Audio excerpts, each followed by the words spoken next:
Hello everyone, my name is Mike Bryant. I am Project Director of Stepping Stone's Peer-to-Peer Recovery Project. We're a peer recovery support center funded by SAMHSA. I am also the agency's recovery coach supervisor for our recovery coach program, which is integrated into our peer-to-peer recovery support center and also out in the community and surrounding areas. So we're going to talk about overdose prevention. In the second half of the training, we'll go through the Narcan piece as well. So I thank you guys for having me. So our agenda for today,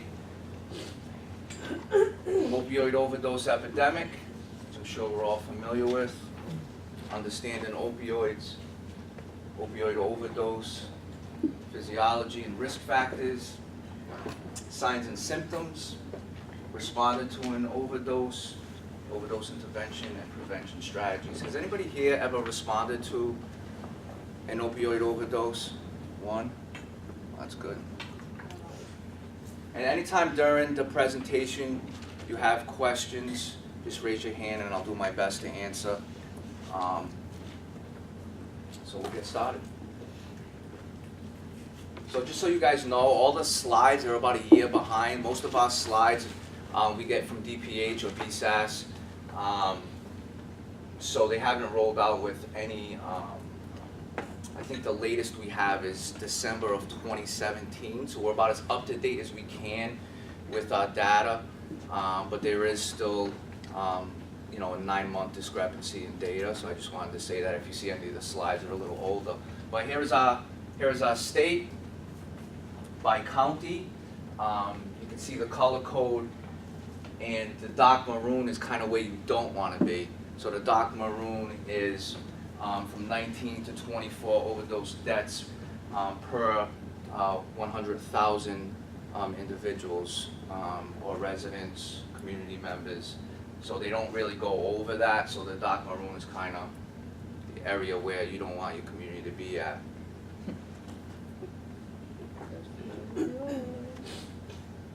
So this again is from December 2017. These are overdose deaths by month, and I did try to save paper because there are a lot of slides to this presentation. So I tried to make it as legible as possible so you guys can follow along. But so you can see the death rates.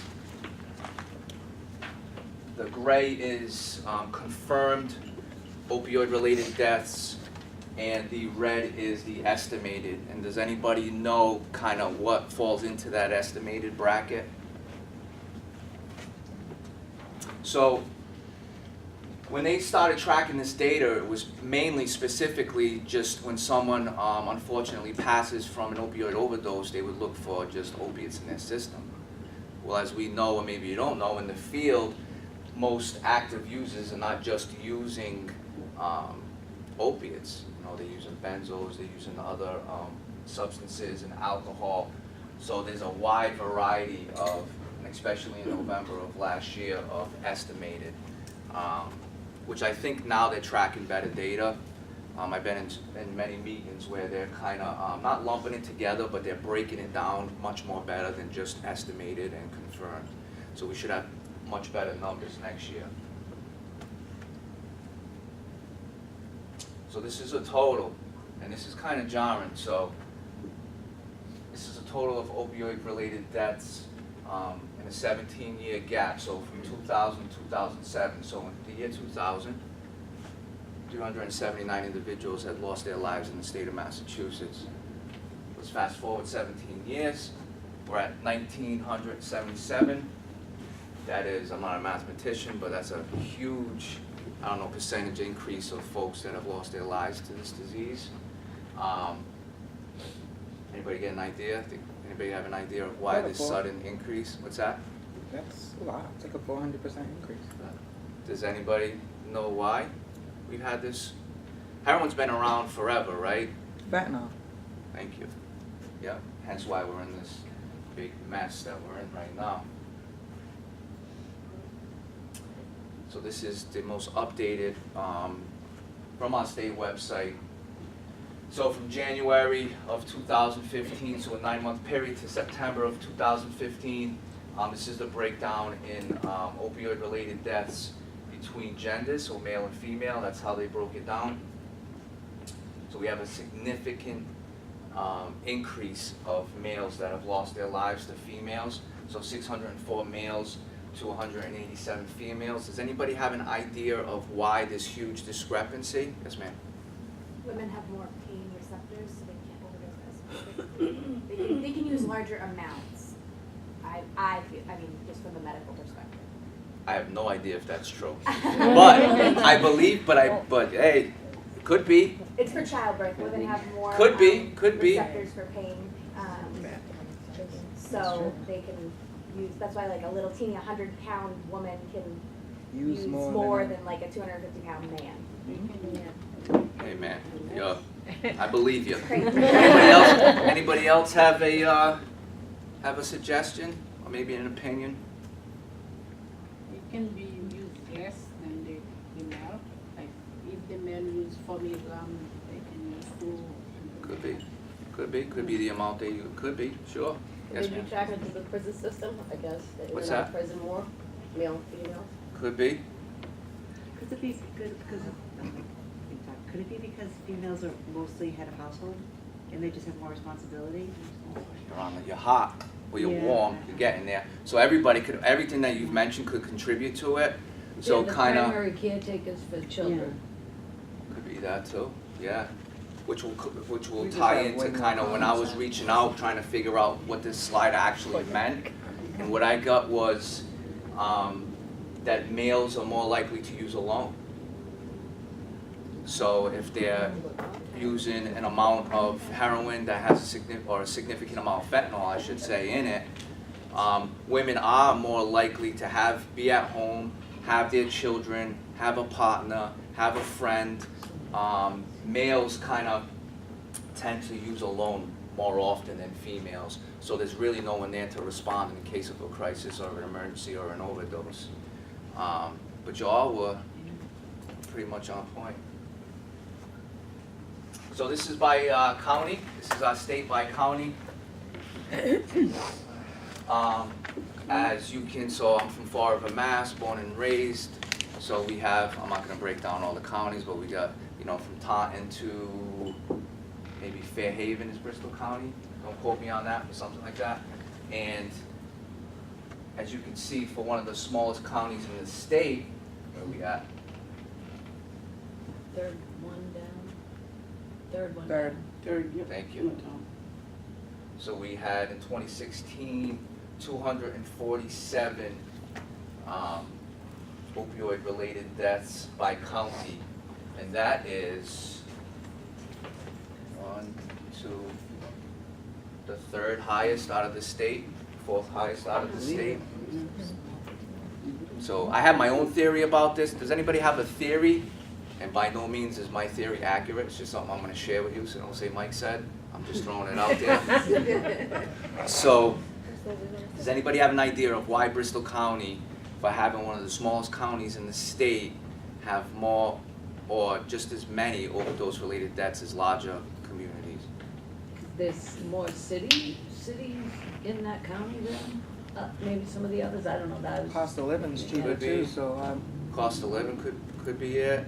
we're on the water with Yeah, the the water. largest fishing port. I didn't even think of that. That's a good one. That's nice. Yeah, that's a good one. So, I consider it the heroin pipeline, and again, this is just my theory, it's what I've seen. So, heroin always flows through New York to Providence to Fall River and then up. Right, that's kind of the heroin pipeline. Even, it doesn't even go down 95 to go to Boston, it goes up Route 24 through Fall River, goes to New Bedford, down 195. So it takes this, and that's what I call kind of the heroin pipe. Everything funnels through Fall River to get wherever it gets, or Bristol County, I should say. Right, so from Fall River it branches off to the north, so heading up towards Taunton in the Brockton area, and then it'll continue to go west down the Cape. So that's just my theory. There really is no known. There could be a tons of contributing factors as well, like the fishing ports. But that's just my theory. So how did we get here? So as we all know, opiates have been around since probably thousands and thousands of years, right? It was heavily used in Southeast Asia, in Egypt, and all these places. And so in the United States, it made its way to the United States in the 1700s. It was given to the Civil War soldiers, Revolutionary War soldiers, to keep trudging, to keep moving forward. If you reduce the pain, you're more apt to have a fighting soldier if you ain't feeling the pain. So that was introduced in 1775. And then you had these opium dens. So the railways are being built. California's kind of taking shape. And you're having all this construction coming into the Americas. And people, I don't know if you guys are aware, but 90% of the railway, that's wrong. 90%, a large chunk of the railways were built by Asian Americans. And the Asian Americans loved to smoke opium, and they had these opium dens, and it was legal, and it was what people did. And so, I mean, it's kind of been ingrained in our culture from the beginning of this country. In the early 1900s, pain management started, morphine was introduced to the Americas. 1910s, we started to produce pills, and the pharmaceutical companies started to take shape. 1920s and 50s, in an attempt, they started to know that people started to get strung out. There was a problem within our country. This was right around the Prohibition era. And then they were only prescribing opioids to the dying or acute pain rather than for chronic pain. So even in the early 1900s, our country knew that this was kind of a problem. I don't think we learned a little bit. So 1970s, 60s and 70s, our soldiers go off to Vietnam, right? I don't know if anybody's watched any documentaries, but I have a father who served in Vietnam and in the Korean War, and heroin was just everywhere. Our soldiers were not used to the terrain. They were banged up with trench feet and a million other different diseases, and they were given heroin. It was just so easily accessible in Southeast Asia, and then a lot of our soldiers were coming back strung out after serving our country in a war like that. And then we have the pharmaceutical companies again in the 70s and 80s, and we're seeing Percocet, we're seeing Vicodin, so we're seeing the oxycodone and the hydrocodones, and the pharmaceutical companies are. Is anybody here from a pharmaceutical company before I go on my soapbox? Okay. So this is when they get big pharma is really starting to do their work, you know? 1998, what hits the street? Does anybody know what hit the street? What opiate hit the street in 1998, which kind of just... Is that the Oxycontin? There you go. Oxycontin hits. Purdue Pharma, who's being sued right now by the state of Massachusetts and a million other people. I think, is it Martha Coakley, who is our, I probably should know this, but anyways, Governor Baker and his team of the state, and they went in on this lawsuit against Purdue Pharma for basically contributing to the opioid epidemic. So 98, big pharma again increases, and we're seeing these fentanyl patches and speeding up to today. Carfentanil hit the street, and that should have never even. Anybody know what carfentanil is? Used for large animals. Yeah, it was a narcotic developed to sedate elephants. So that is being produced for human consumption as we speak. So a granulate, they say, so a sugar, 1 granulate of sugar of carfentanil will kill you. Why we need something like that, I have no idea. But that is an FDA-approved drug for pain. Just it's my favorite. So I wanted to add, so just not me talking, I wanted to add some real-life flyers from the papers and some clips. So how many people have heard the term, or maybe already said it, you're drinking Grandpa's all cough medicine? Here it is. I didn't realize it was a thing, but it actually was.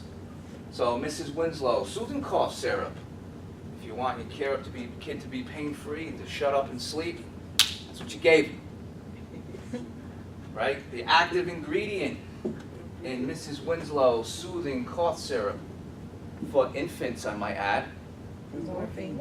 is morphine. Wow. I'll still be thinking about that. Then we're going to the Bayer Company. This is an ad that was in the New York Times, I believe in 1910, 1920. You could probably do some research on that. This is Bayer aspirin. This is Bayer aspirin. This is the Bayer Company, which we get our aspirin from, and a million other things. Guess what I got for a sedative of cough? I'll get you some heroin. Wow. Right from the pharmacy.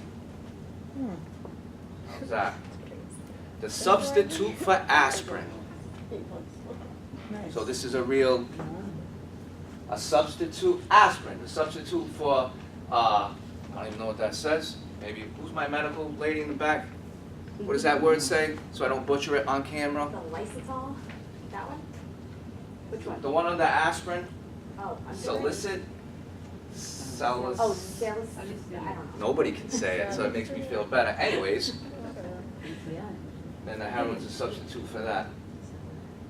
And you can get that at 440 Stone Street, New York City. Oh, Yeah. special. Anybody know who this man is? Mr. Untouchable. Nicky Bonds. So what was the movie with Frank Lucas and Nicky Bonds, American Gangster, Yeah? right? That Denzel Washington did. Cuba Gooding Jr. was Nicky Bonds in that film. And they had this war, who was the biggest heroin dealer in New York at the time, right? So again, heroin epidemic. It's always been. We always had a heroin. Maybe not epidemic, but we always had a heroin issue. I grew up on the south end of Fall River. I was first introduced to heroin at 17 years old. It was normal in my community. It's what kids did. It was normal. It was around everywhere, you know. So in my eyes, in my community, it was always an epidemic, right? But then something happened and changed. Look at this. 1998, right? See the vast difference between the two pictures? I'm gonna make people a little uncomfortable right now. Right, you got a black gentleman in New York City, right? And then you got this guy. So 1998 hits, OxyContin floods the streets. Didn't just flood the streets in urban areas, didn't just flood the streets in Fall River, New Bedford, Roxbury, Mattapan, Lynn, Lawrence. It flooded the streets everywhere. The Falmouths, the Hyannis, the Eastons, the Avons, the Greenfields, the North Adams. These God's country, right? So we'll flood the streets in all these communities that weren't exposed to the things that urban communities were exposed to, right? And that's just the truth. Spread out, the Ohios, Mississippis, the Utahs, the Arizonas, right? Spread the entire country. People were using OxyContin, getting strung out on OxyContin, and then turning to heroin that normally wouldn't be exposed to that. That's the face of opiate addiction now. 1999, right before OxyContin hit the street. This is our country's map. Pay attention to that dark maroon that we talked about. Dark maroon is where you don't want to be. That's when your state has had over 45 opioid-related deaths. Okay, so you got Maine surprisingly. You got Vermont. You got Rhode Island, 1999, and then a couple other, Illinois. I don't know if that's Alabama or Georgia, that's Georgia. So it's really, we didn't have this issue. Listen. 2 years. Starting to get that red and that dark maroon, right? Oh. Oh. 6 years, folks. 6 years Oh, country. since the introduction of OxyContin. And this is all backed up by data from the Bureau of Substance Abuse. The one that's white is incomplete data, which means that state didn't submit the statistics that the nation needed, that the federal government needed. 6 years. A couple other towns in 2007 got slightly better.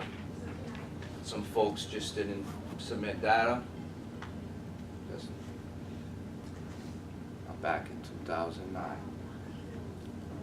So now Alaska, if you remember, was in that, I don't know what you call it, that golden area, right? So in 3 years, they're in the red and the dark maroon. So that kind of puts things into perspective, you know, of kind of how we got where we're at and why we're in the issue that we're at. Sometimes graphs really don't depict, and these things really don't depict our current situation, but I think that kind of touches home a little bit. Go back. Perfect correlation. We should never, I'm going to cross in front of this for a second, we should never see sales, in my opinion, supersede any of these other two. But we do. That's what it is. Sales, sales, sales, sales, sales, sales. So if you have all these opioid prescription sales, right, and not enough treatment, which we know is an issue, you have almost the same amount of deaths that you do for treatment. And how can we even compete and catch up when the sales supersede that? We're fighting an uphill battle. I usually say something different, but I'm on camera, so I'm gonna. So we're just in this constant fight to compete with pharmaceutical companies. You know, things have gotten better. We're going to talk about the monitoring program in a little bit, Justin. So we have this monitoring program. The state realized that things are just out of control. Pharmacies and doctors were not being monitored. They were prescribing, I don't want to say illegitimate prescriptions, but they were being reckless with the amount that they were prescribing. So for instance, I had a hernia surgery in 1998. You know, it's not that big a deal of an operation. And I was sent home with 60 Percocets at the time, which I probably would have needed, if we're being honest, 7, maybe, 8, okay, we'll say 10, 60. Never asked anything about my history, never asked anything about, you know, family history, personal history, and just prescribed recklessly. So that in 1998, and fast forward now, things have gotten way out of control, right? So the government decided to step in and do something about it. So all prescribers, and including pharmacies now, are being monitored. So over 60% of physicians in the state of Massachusetts are being monitored in the prescriptions that they disperse. Each month, thorough review of prescribing patterns, dispensing patterns, prescription drug product usage, data, and prescribers is conducted by the Drug Control Program. So this was implemented in 2015, I believe, and I can tell you there are much more staff on it, there's much more monitoring going on, and it's much more of a streamlined process. So this I love. Well, I don't love, but it kind of paints a picture. So again, Bristol County, I think we were the 3rd or 4th highest in the state as far as opioid-related deaths. So knowing that, and we're one of the smallest counties, right? Now look at the amount. I want to come over here for a minute. Census population in Bristol County is 552,000, right? There are some counties in Boston counties and out in Western Mass that are much larger, right? Total Schedule II prescriptions, $300,000. Number of Schedule II opioid solid dosage units, 19 million. Individuals receiving an opioid prescription, 72,000 in Bristol County, folks. This ain't the state of Massachusetts.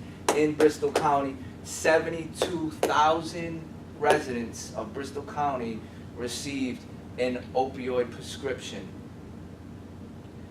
1,100 of those had a history of substance use disorder. And they were still prescribed. So I used to get really upset by this slide when I started to facilitate this training, and I'm at a million different trainings, and I have the pleasure of going to a lot of trainings and a lot of workshops and learning from colleagues and learning from other professional providers.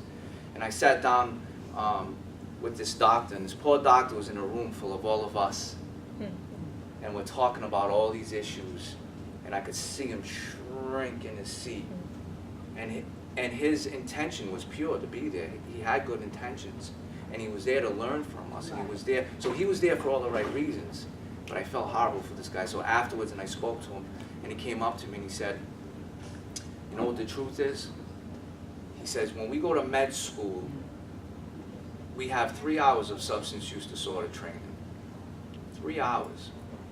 It may increase now, this is going back a few years, but 3 hours of substance use disorder training.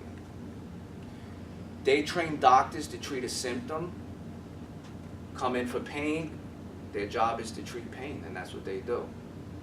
You know, the underlying reason, that's what they refer out for. Go see your primary care, go see this specialist, go see that specialist, right? They weren't trained to dive deeper into that individual and find out family history, personal history, what's going on, are there signs and symptoms. They just weren't trained to do that. So when I had this conversation with this doctor, it helped me better understand from a doctor's perspective, and that not all doctors are prescribing reckless prescriptions or illegitimate prescriptions. So I just wanted to say that, because I got upset when I was seeing all these things, and they only know what they know too, you know? Mike, Yes, ma'am. they were saying that, I saw there was an episode, Greenfield's like the rates Yeah. for overdose there was crazy, and there was a doctor that was interviewed, and she said they were trained in medical school to prescribe. Oh, like, you need to get rid of pain, and Yep. they said that it reflects poorly on them Yeah. when they don't manage the pain, that it reflects poorly on the doctors, and they were just told, give them what they want. Yeah, In and medical school. You're right, and it comes down to liability too. So if someone comes in, they have a broken leg or a broken arm or whatever, right, and this doctor does not prescribe a medication that would best suit the need to treat that symptom, they can be in trouble. So there's a lot, you know, I got my blinders on and I'm like, how could, you know what I mean? And when I actually sat down and my mind opened and I had this conversation with this doctor, I was like, oh, you know, it helped me better understand from their perspective anyways. CDC analyzed data from 28 states, 56% of the US population in 2013. The rates of death from heroin overdose doubled between 2010 and 2012.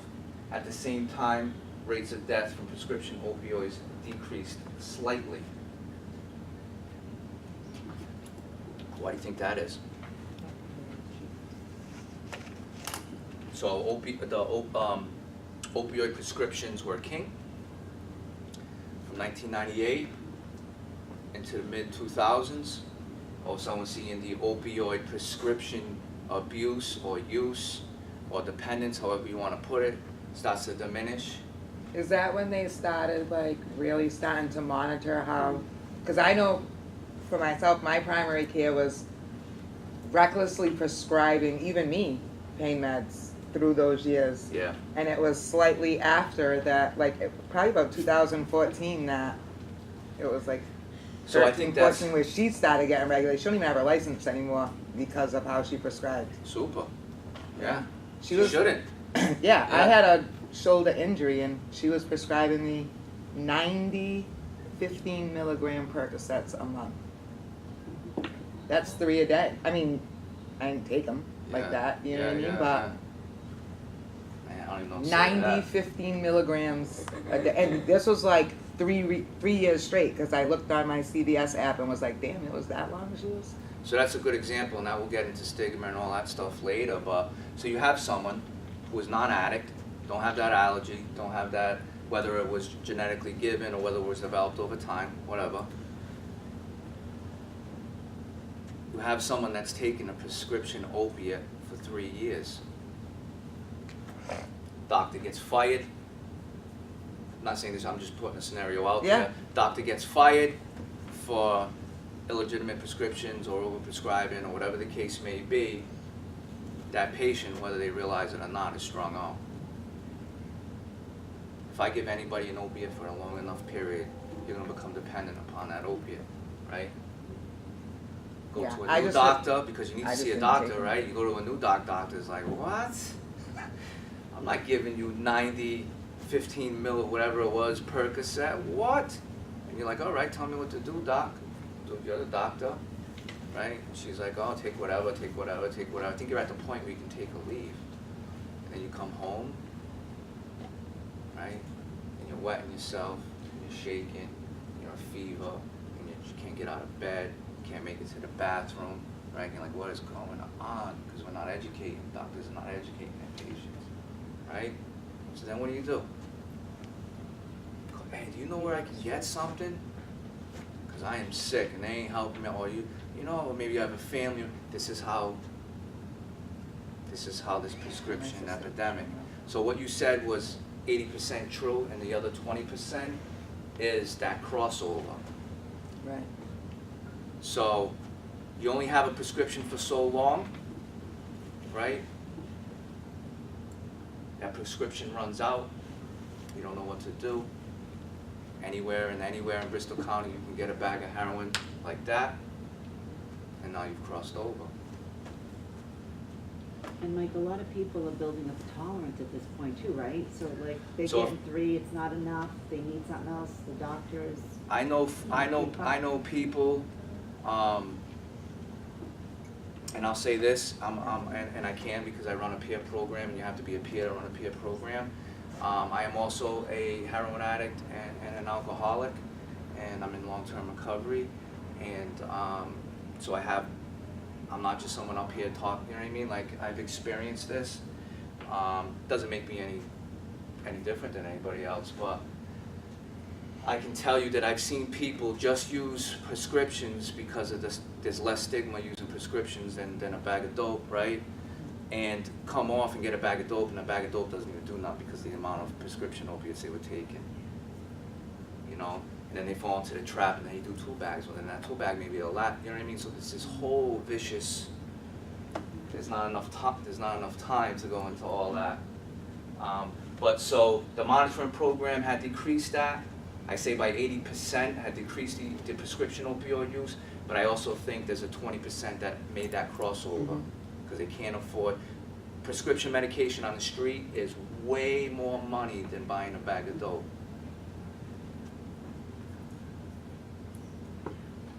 Then you got this. Then you got the king opiate. Outside of cough, fentanyl supersedes all other opiates. Can be 100 times more potent than heroin. Has flooded our market, easily profitable, can be mixed in heroin, sold fentanyl and pills. They're compressing pills now, makes it look like Freddie Flintstone, and there's all sorts of ways to make fentanyl.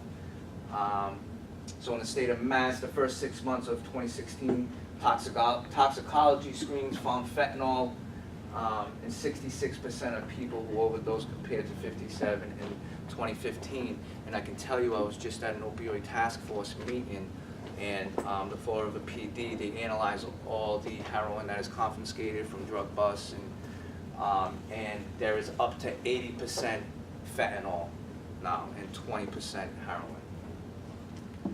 So our substance users don't have a chance, really. I just got a goosebump. So yesterday I was at a meeting at Star, everybody knows Star Detox, and I was at a meeting at Star yesterday. As I'm pulling in the parking lot, there was a gentleman, I don't know, I was gonna say young man, but I really didn't get a good look, and he was waiting in a treatment bed, and EMTs are working on him as I'm driving in the parking lot, trying to resuscitate him from an overdose in the parking lot of a detox.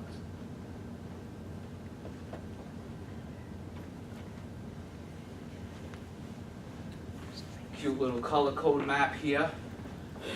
So fentanyl again supersedes percentage of opioid deaths with this specific drug present.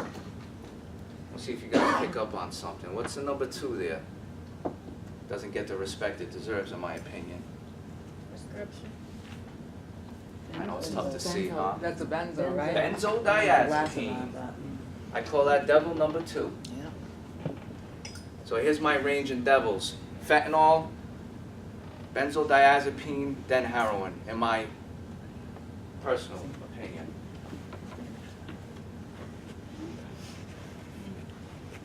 That soak in.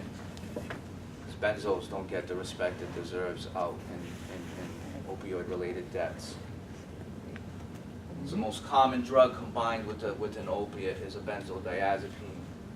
But yet, they're prescribed often in tandem. Happens all the time. I see it every day. Every day. Not only do I see that, I just seen for the first time in my 10 years in this field of Suboxone being prescribed for an anxiety disorder. Now, I'm not going to say if it's good or bad because I don't know how it affects and does it have benefits and is it a common practice as of late. I have no clue whatsoever, but I'm just saying that that's the first time I've ever seen that. I just don't know.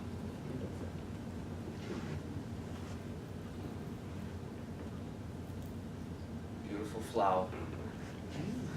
How can something so pretty be so destructive, right? That is the poppy plant, or poppy flower. 3 ways opioids are produced. Yes, ma'am. About the flower. You want to go back to the flower? It's pretty. No, 8 years ago, Yes, ma'am. I'm going to I cross lived over in here. Plymouth.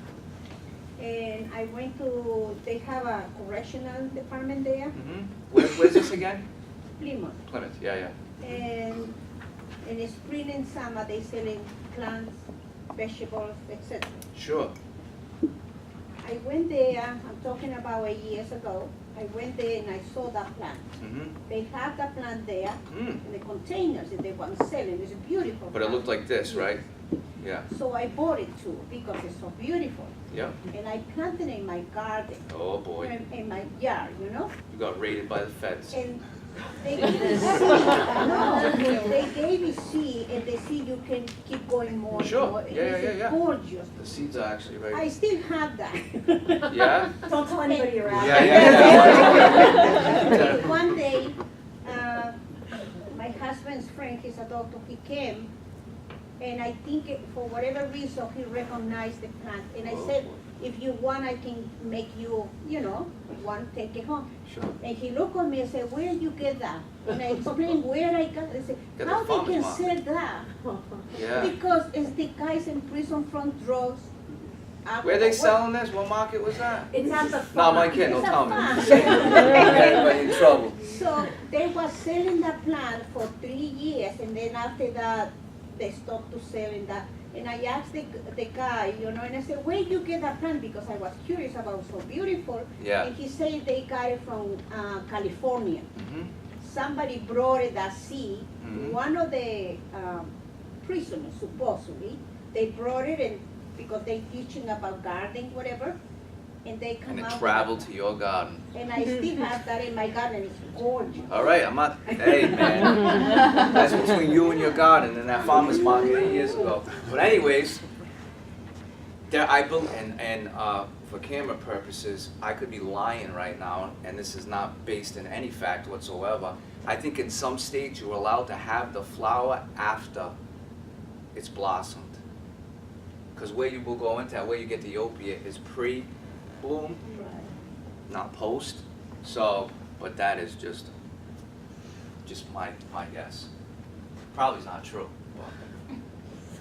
So 3 ways opioids are produced. And there is a difference between an opioid and an opiate, and we'll get that, but for some reason they lumped everything together. So our body makes our own opioids, right? They derive from that beautiful flower that you have grown in your garden, right? So opioids, pure opioids, codeine, morphine, heroin is mainly made up of, there's a difference between opium and heroin too, even though they're very similar.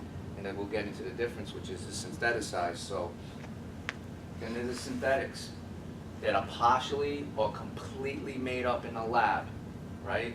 So heroin has a small percentage of a man-made opiate along with the poppy. Oxycodone, fentanyl is 100% man-made. It's gonna go, I'm gonna jump the gun a little bit, but methadone, fentanyl, tramadol, and there may be another one that is 100% man-made synthetic opiate. That's what men do, right? That's what the human race does. We make bigger, better, badder, stronger. Why stick with nature? That's what we do when we created these monsters. Here we go. So you didn't buy it like this, right? No, they It was bought already, with the flower. okay, all right, good. But then after it's coming like that, Huh? you know, in the new plant. Oh, I'm sure. I have that. I'm sure.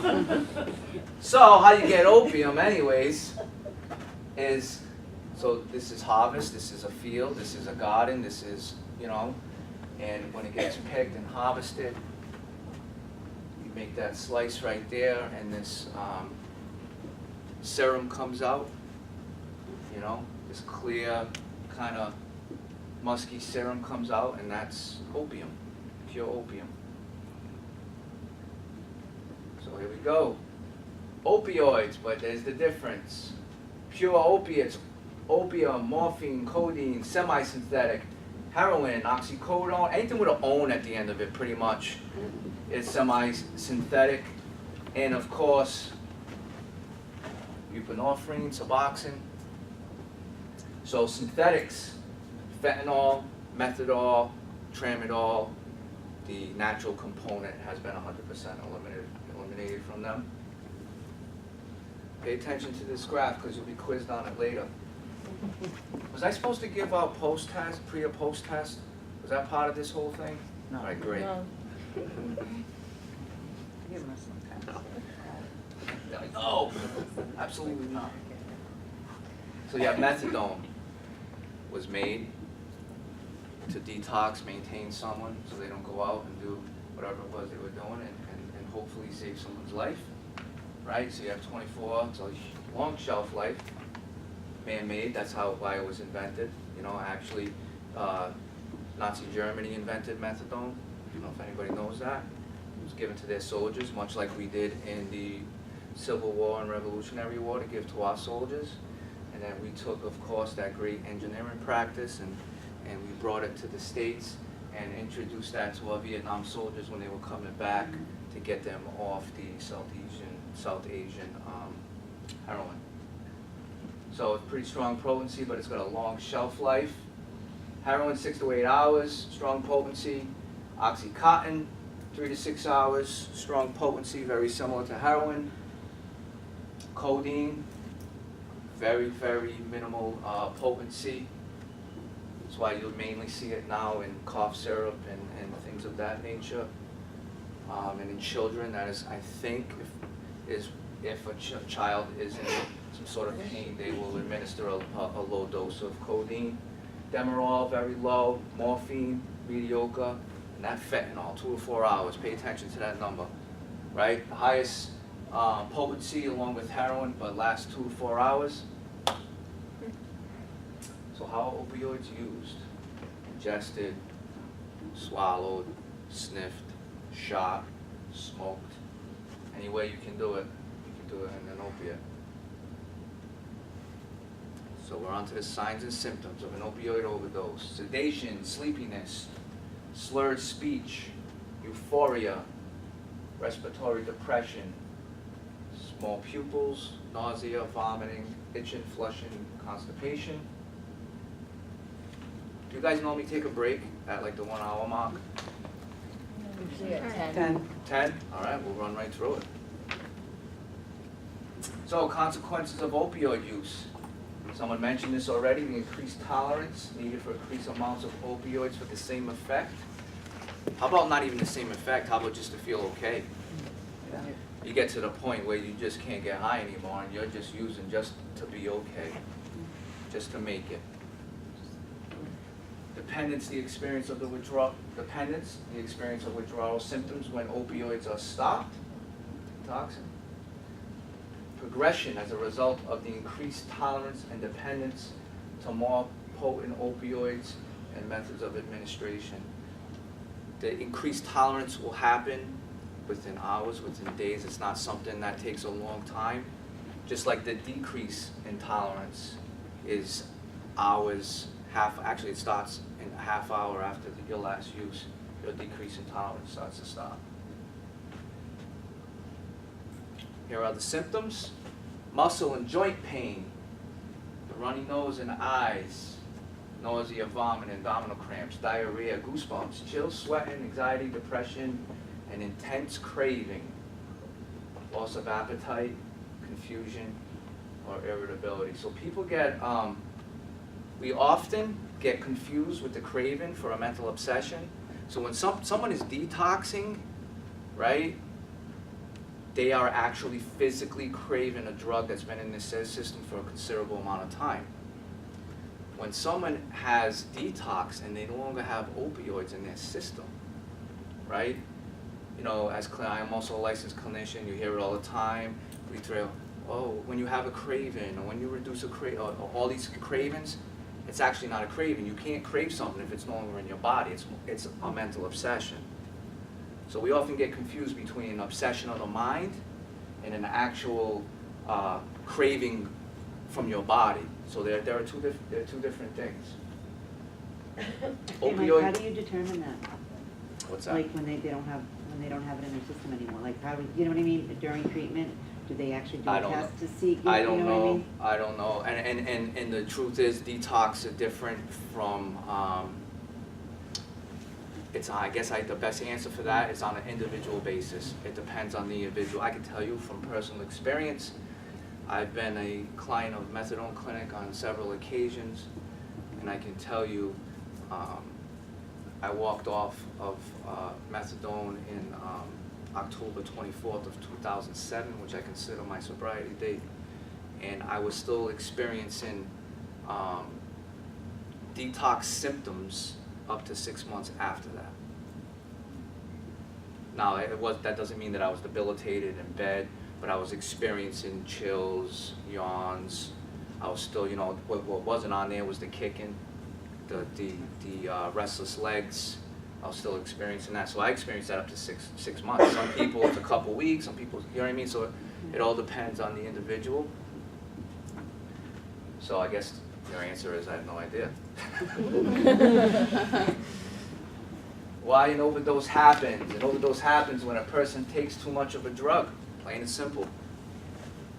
Many do not know the purity of the drug or the content of the drug. Many drugs users do not know the risks of mixing drugs and alcohol.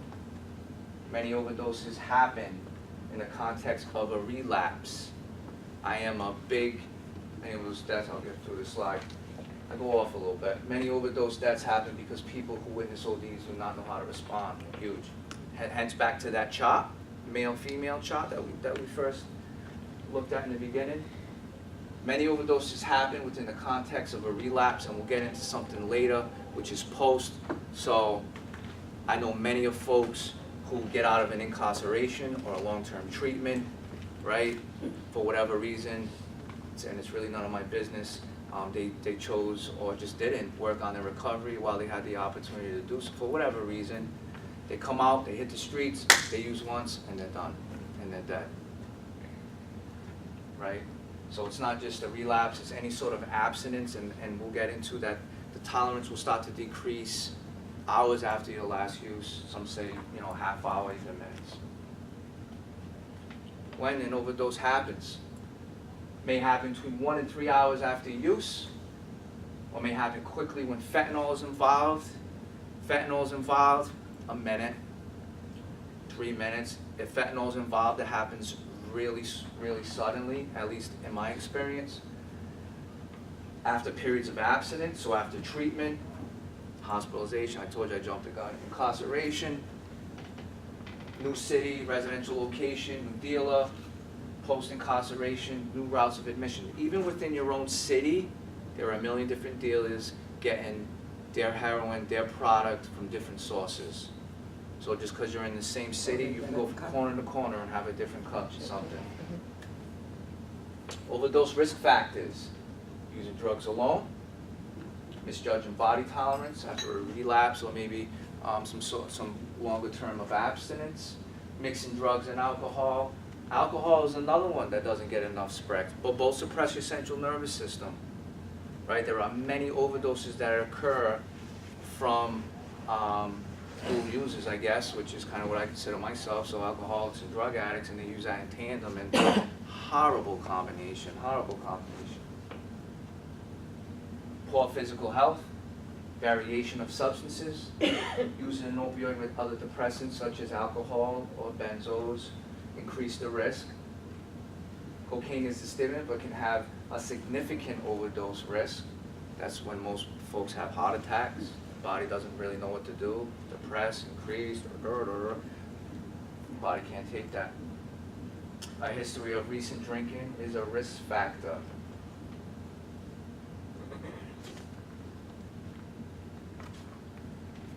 What are benzodiazepines? Class of prescription drugs that depress the central nervous system and commonly used to treat anxiety, insomnia, or an alcohol detox. Benzos are often misused, diverted, or sold illegally. Commonly used benzos are Xanax, Colada Pops, I used to call them Colada Pops, Klonopin, Ativan, Valium, or Librium. Librium really don't hit the street too much. It's kind of used in detoxes and hospital settings. Very rare you'll see that. Signs of an overdose. So we've had one, you my dear, whoever responded to an overdose. So if you have, then you've probably witnessed these. Bluish or grayish tint to the skin and lips. I've also seen blue tint below the eyelids right here. Cold and clammy skin, shallow breath, infrequent breath or no breath, deep snoring or gurgling. We call that the death rattle. If someone is at that state, man, you don't have time to respond. Non-responsive to loud sound and other stimuli. Everybody here, I assume, has taken CPR, and you know the sternal rubs. Who knows the sternal rubs? What are they? You give me one, and you, because there's two. Do you know both? All right, you say, and then I'm going to put you on the spot in a minute. Oh, I don't know. I've heard of it, but I don't know. You don't? Okay. That's good. Rub the chest. Right? The chest. Really hard motion. And there's, whoa, she got it. Oh, the nose. Very good. So there are two sternal rubs. There may be more, but I only know two. Right. Breastbone, and then right below, I guess you could do the top lip too, but below the lip. So, in my experience, you can go all you want on my chest bone. You can go as deep as you want. It does not have the same effect as underneath the chin. If you want to just demonstrate on yourself, right below your lip, it sucks a little bit. A little more painful. Or uncomfortable, I should say. I'll tell you too, just from experience, if Yes. you see somebody, if you say, I'm going to Narcan you, they might not be overdosing. You could, before you touch them, they might wake up. Just from personal experience. That's why we'll go over kind of the process of responding to one, because there are different variables that will come into play. Respond to loud stimuli, slow heart rate, beat or pulse. responding to an overdose. Action. Call 911. Rescue breathing. Recovery position, which I assume everybody knows, but we'll get into that. Administer naloxone. And please stay with the person. Most critical. Are they responsive to stimuli? Sternal rub, whether it's breastbone, below the chin, or above the lip, I guess. That'll work. And are they breathing? Justin. When an overdose happens, call 911, start rescue breathing, and administer Narcan. Justin. Call 911. All you need to say is, my friend is unconscious and not breathing. Why is that a suggestion, just to say that? Are there any EMT providers here? All right, great. Yes, go ahead. Usually there's a slower response Oh, if you thank say you. somebody is overdosed.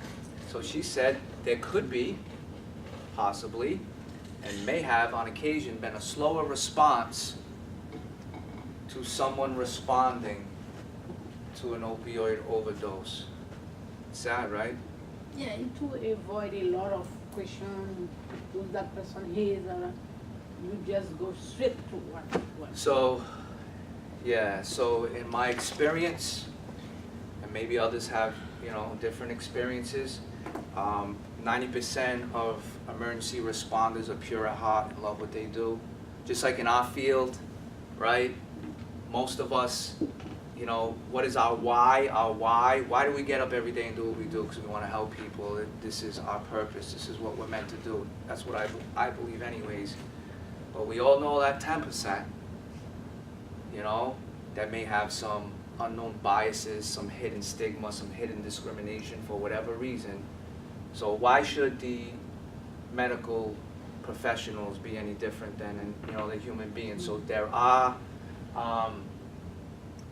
some stigma still attached to those that are responding to an emergency. And I'll give you, I was responding to an overdose this time last year, and it was a young lady,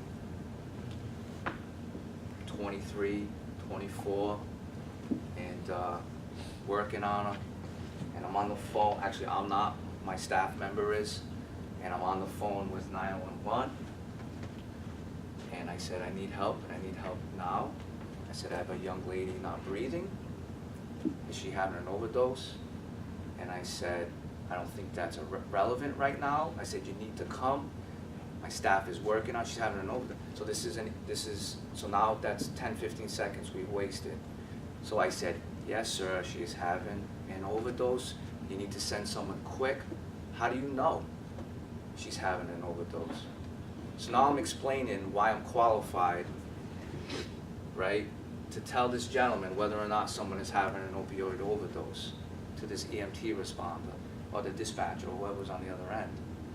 So that went on for 2 minutes, guys. So immediately I happened to know the captain on the force, and I called him up. I said, can you please review this call? Captain reviewed the call and called me back and apologized up and down, and these things happen.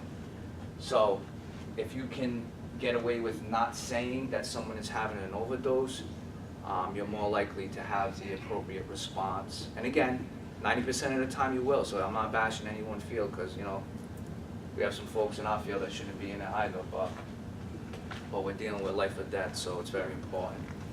Give an exact location, no need to say heroin or an overdose. Emergency response may differ by community. Stay with the person and perform rescue to the best of your ability until emergency personnel arrive. I had the pleasure of supervising the First Step In homeless shelter in the city of Fall River for 8 years prior to developing peer-to-peer recovery project. So they have sometimes what I call the trifecta. So you have someone who is homeless, someone who may be mentally ill, and someone who has substance use disorder. Trifecta, I call it, right?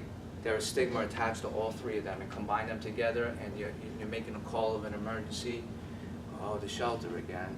Oh, this, you know what I mean? And there is extreme That's why I never say no to presentations like this. So anytime I get to educate, and we're gonna talk about stigma and discrimination a little bit, which needs to be eradicated in our community, I do my best to do so.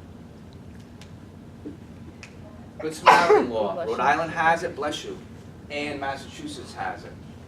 Protects people who overdose or seek help for someone overdosing from being charged or prosecuted for possession of a controlled substance. Why this law went into effect, people were overdosing and were being left for dead out of fear of going to prison. So they said we needed to do something. So now you cannot be charged if you have personal use of narcotics on you. However, it does not exclude you if you have any active warrants. So if you have active warrants, if someone responds or calls EMS and they stay by that individual, which they should do, if you have an active warrant, you probably will be going to prison, right? But you will not be charged if you have if you're in possession of narcotics under a certain amount, personal use. Prescriber protection. Naloxone and another opioid antagonist may lawfully be prescribed and dispensed to a person at risk of experiencing opioid-related overdose, a family member, friend, or other person in position to assist persons of experiencing opioid-related overdose. So it's much more accessible than it was even 5 years ago. The state's doing their best to make sure that everybody who may be or is around someone who may be at risk of an overdose, they want to make sure that you're in possession of Narcan. Rescue breathing, exactly how you learned in CPR. Make sure there's nothing in the mouth. Tilt head back, lift chin, pinch nose, give a breath every 5 seconds. Notice we skip chest compressions. You do not need to do chest compressions like you would for a heart attack. The issue is the lungs, right? So you want to make sure those lungs keep breathing, So chest compressions are not needed in an opioid-related overdose. But the rescue breaths are super important. If you don't have a breathing barrier, a lot of agencies have the little plastic ones and keep chains, or you can get them at any harm reduction center or drop-in center or Seven Hills, or I don't know, is anybody from BAMSI here? Do you guys have, oh, she's gonna whip it out. She's like, I'm gonna show you. I should have one, but I don't. No, I have that. Do you have any for breathing back? It's inside. Okay. It's Oh, it's inside. inside? Yeah. Can I open this? Yeah.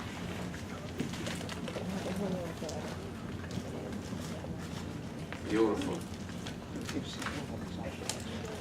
This is the newest one. So these are the breathing barriers that sometimes from provider, you're not going to get this from a pharmacy, but if a provider is licensed to issue and administer, prescribe, I should say, Narcan, most of the times it will come with this breathing apparatus, this barrier.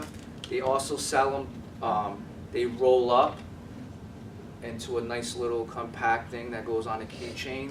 So you open that, it rolls out, and then you spread the barrier over the individual's mouth. This is a mouth to mouth barrier. Thank you. Very good. All right, I just made a mess. Recovery position. Why do we put folks in the recovery position? They don't choke. So they don't choke, especially if they're experiencing that death rattle. If they're aspirating, they're choking on their own vomit. So opposite arm, opposite leg, that's the recovery position. So if their left arm is up, you want to make sure that their right leg is over so they don't roll over. So opposite arm, opposite leg. So obviously, we've made the jump 2 years ago to the 4 milligram, which I can tell you now, sadly, that the gentleman that was experiencing that overdose yesterday received 3 doses, so 12 milligrams of Narcan, and I don't really know how that ended. But so the 2 milligrams, I'm going to demonstrate how to use them if nobody, just out of the sake of demonstrating, because there are still that are hanging around. Most of them have expired. I don't think they're really producing them anymore, the 2 milligrams. But in my eyes, an expired Narcan is better than no Narcan, so I don't throw any of it out unless I have to. So the 2 milligram assembled Knoxville spray half the vial in one nostril and half in the other. The new ones are spring loaded. It's one nostril only, whatever nostril is suitable. Watch for breathing. Continue rescue breathing if breathing is very slow or stopped. After 3 minutes, administer another dose of naloxone. Some people need more than 2 doses. And guess what? Some people need more than 3 doses now. That's where we're at right now. Continue rescue breathing until emergency personnel arrive. If you have more than 2 people, I suggest that you switch off because a 5-minute response will seem forever. So if you have a team with you to take over, please do so. So this is right from the Narcan website. You may have a card on it, maybe, no? Anyways, you can go to Narcan.com and you can get the instructions. Did I pass out a card with the instructions on it? Doesn't have instructions. Hey, but it has the different types, Has the okay. pictures. Anyways, Narcan.com. It's really made so children can use it. It's spring loaded, you rip it, you open it, pop, done. Is there a max amount you can administer? No. No max amount, it's not harmful, so you can, there is no, say, set amount that you should not go past, that I'm aware of. Naloxone, Narcan, will reverse the effects of opioids, reversing an overdose. Simple nasal spray, the most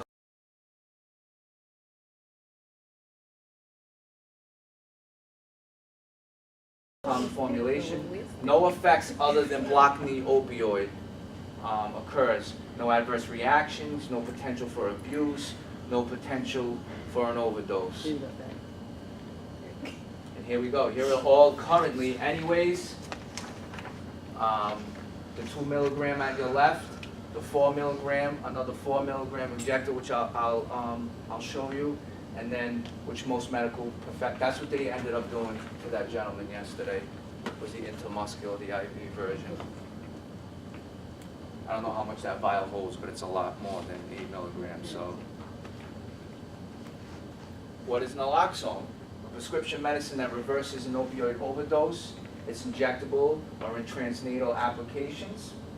Wakes a person who was overdosing in 3 to 5 minutes and lasts 30 to 90 minutes. Remember that chart I said pay attention to and remember? Everybody forgot? No? No, Yeah. 2 to 4 hours. That one?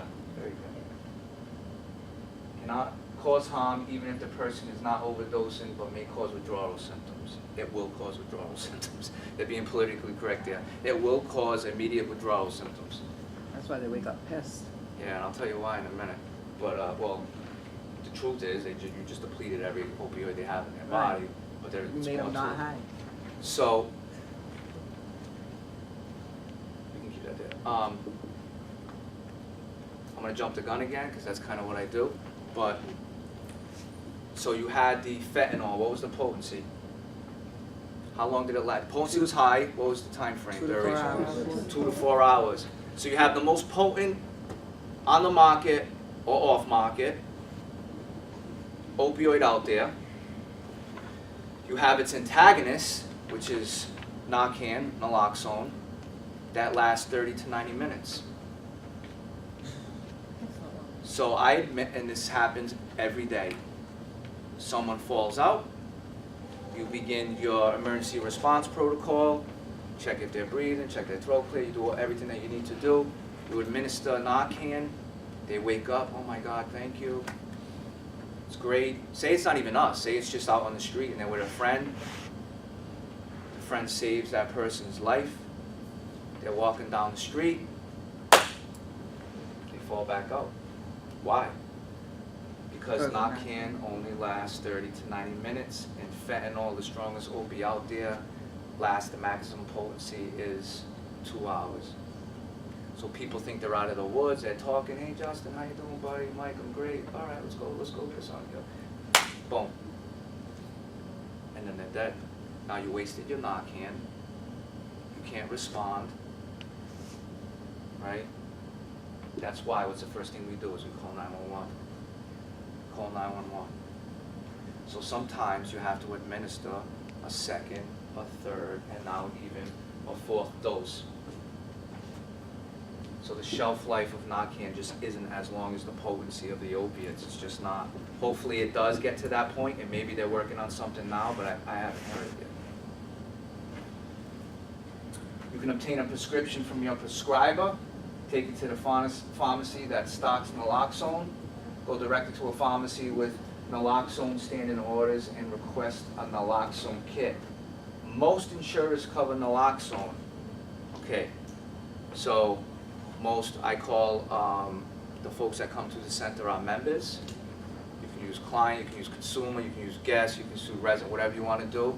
Most of our folks, not all, have some sort of Medicaid insurance, so they'll be good. They can go to the pharmacy, there's a standing order, they can get it. I have Blue Cross and Blue Shield. I have Narcan, but I was just so when I come and I present, I can tell you the truth. So I went to CVS, and on Blue Cross and Blue Shield, it was $50 for a dose of Narcan for myself if I were to do that. So it varies. It can go up to $100 if you have private insurance. So my suggestion to you, and maybe I should show it off the camera, but my suggestion to you is if you have a local provider in your area, I don't know if BMZ is a prescriber, and if you do so we have 7 Hills in Fall River and New Bedford, where you can go and you can get trained and they will issue you your own naloxone. Because it's a state-funded program. So if anybody doesn't have 50, not everybody's got $50 or $100 if they got private insurance laying around. So there are ways to obtain it because I think it's more important to obtain it than not. So find out who your local prescribers are, who your local providers are. Most counties have state contracted facilities that if you attend the training, you will be administered one for free. Naloxone facts. Reverses an overdose by blocking opioid receptors. Blocks the receptors, again, there's that shelf life for 30 to 90 minutes. Will not cause harm even if the person did not use opioids. After 90 minutes, any opioids in the body will return to the receptors, and there's a cool little graph I think that I'll show you in a minute. Can cause feelings of withdrawal. It will cause feelings of withdrawal. Advise against using more opioids because naloxone will block effects for 30 to 90 minutes, and there is still opioids in the body, so there's a risk of an overdose. So again, that shelf life. Hey.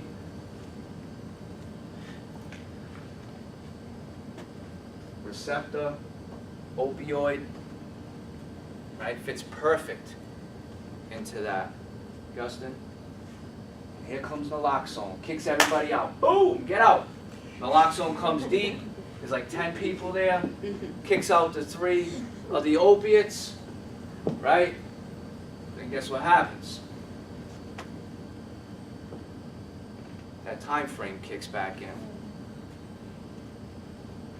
So the naloxone goes in there, kicks all the opiates out, and those opiates are laying dormant, and they're just waiting for the Narcan to leave, right? So opiates are patient. They're just waiting in the back. They're like, Narcan's going to give up. I'll be right back there. They're going to quit, right? And then Narcan leaves. The opiates take back over, and now you're back in the world of hurt. Myths. What to do and what not to do. Don't leave a person alone. Don't leave the person without calling 911. Do not lock the door behind you. Don't put the person in a cold shower or bath. They could drown. And it's not their body temperature that's an issue. You're not going to wake someone up from cold water from an opioid overdose. So all these things have happened. That's why they're up here. Do not inject them with salt water, milk, or any other drugs like cocaine. Please do not do that. Do not put ice on someone's genitals, male or female. Their genitals are not the issue. They stop breathing. Ice will not help. Neither will tea, coffee, or alcohol. Do not make them vomit. They could choke. The thing we want to avoid is that death gurgle, right? That aspiration. So the last thing you want to do is help increase that. So please, don't do none of that. How can we support people at risk? It's my favorite part. Talking to clients, members, guests, whatever you consumer, about their experiences and witnessing overdoses. Talk to them about their past history of a non-fatal overdose, right? Don't be afraid to create a conversation. You know, I had the pleasure of doing a high school assembly, not last week, the week before. And we did I didn't, the young lady who coordinated, a very strong woman named Sydney. They did a beautiful article on her. Powerful, powerful young lady. She did a survey monkey, 130 and change of her high school class did this survey, and one of the questions were, does anybody you know have substance use issue, family, friends, or anything like that? 96% said yes. It's super, super, super important to create a conversation. Do not be afraid to create a conversation. Everybody in this room is a resource, right? If you didn't know, most of you guys have already been trained. If you didn't know, now you know, and now you're a resource. So now you can pass this information along to someone else, and then that person can pass the information along, and so on and so forth. And that's how we're going to reduce stigma, and we can't be afraid to create the conversation. Let's talk to them about a pattern of substance use and the effects of mixing drugs. Talk to them about their stays in treatment or recovery or jail. It's an impact on tolerance. I am a huge advocate for post-Vivitrol injections with someone leaving incarceration. We've lost so many folks, like we were talking about before, long period of abstinence for whatever reason. For whatever reason, they just haven't decided to work on their recovery. They hit the street, the first stop, they go and use, and then they're dead. At least that Vivitrol will give them a 30-day window. It'll give them a chance. Yep. It'll give them a chance. So I'm a huge proponent of that.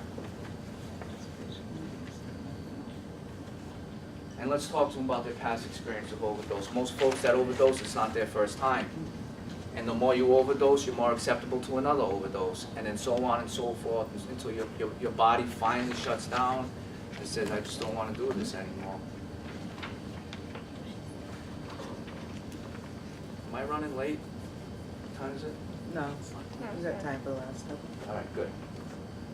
Understand risk factors, reduce risk factors, how to respond, make supported referrals, make an overdose prevention plan ahead of time. Create the conversation. So we do an overdose prevention plan and a relapse prevention, where we do a relapse symptoms checklist at the center. So a lot of our folks, not a lot, but some of our folks, they're struggling. They may have a month, they may have 2 months, they may have 3 months, but we're not afraid to create the conversation we talk to. God forbid if you go back out. And believe me, we don't want you to do that. Do you have certain systems set up in place that's going to protect you? Right? Do you have families? Do you have loved ones? Do you have Narcan? What's your history? How many times? I have people that have overdosed 15, 20 times. I mean, do you understand that you're more acceptable to an overdose the next time? You know, create the conversation, have a plan with your people. So harm reduction. It's what it is. It's harm reduction. It's not a program of recovery, but it's harm reduction, and it's to give people a chance. Create the conversation. Let's understand risk factors. Try not to use alone. Make an overdose prevention plan. Know your tolerance. Know your supply. Become a naloxone responder. Be aware of mixing drugs. Give tips. Know how to recognize an overdose. Call 911. Rescue breathing. Recovery position. Naloxone, and wait with the person. How much time do we have? It's 9:58. And you are 30 or 10? 10:30. All right. Oh, 10:30? All right, can we play this? It's 3 minutes, and then I'm done. You guys can have a break, stretch, go to the bathroom, have a muffin. So this is Stephanie's story. I really felt the stigma of addiction. I mean, from everybody. I wouldn't go to the hospital just because I knew that as soon as I got there, as soon as they looked at my chart and saw that I had a history of All right, this may not work. saw the abscess in my arm, I was instantly Just as well as it goes. Just put the caption on. Put the, yeah, captions on. Closed captioning, Yeah, it's been a long read it. time, guys. even when I went there for something that had nothing to do with You started pain, off. and I wasn't requesting pain medication, they would Hi, automatically T. think that's why I was Start it there. over, please. I really felt the stigma of addiction. I mean, from everybody. I wouldn't go to the hospital just because I knew that as soon as I got there, as soon as they looked at my chart and saw that I had a history of heroin addiction or saw the abscess in my arm, I was instantly able to junkie. And I was left in the hallway for hours, asking for a glass of water. I'd be ignored for hours. Even when I went there for something that had nothing to do with pain and I wasn't requesting pain medication, they would automatically think that's why I was there and tell me that before I even said anything, don't think you're getting any narcotics from us, you know. And it's debilitating. It kept me from, for a long time anyway, from getting treatment. You know, I was afraid that everybody would think I was a junkie and a disgusting, dirty person. You know, that language, clean or dirty, or you know, even the word addict has so many connotations to it that it's just it's sad and it's killing people. It's literally killing people because it perpetuates the stigma and it prevents people from getting treatment.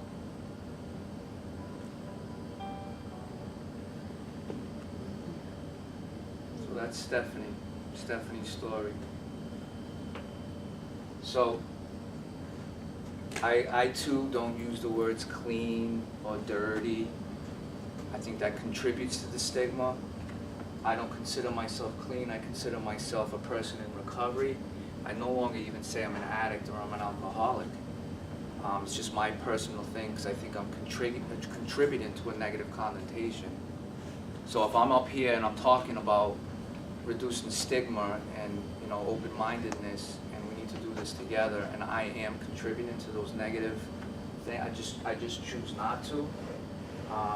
I just say, and, you know, I'm a person in recovery, and I leave it at that. So I'd much rather now be identified with something beautiful and happy and special rather than I'm clean, which means I needed to be dirty before I need to be clean. So I'm glad Stephanie touched upon that.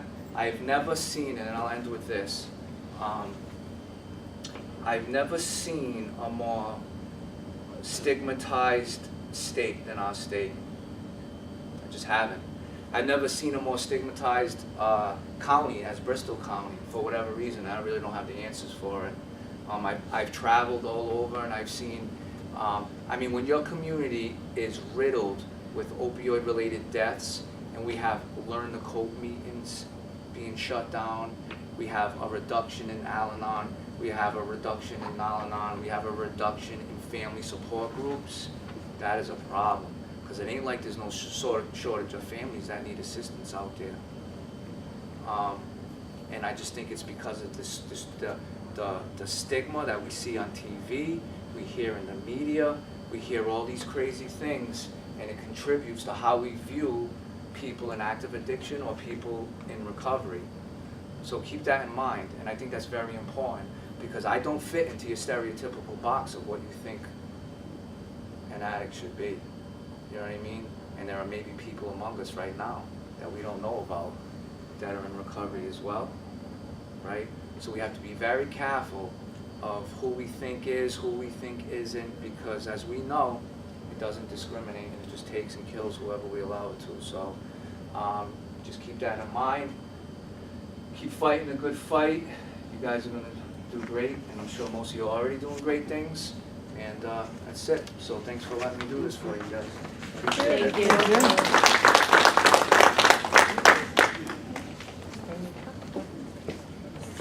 Bathroom break.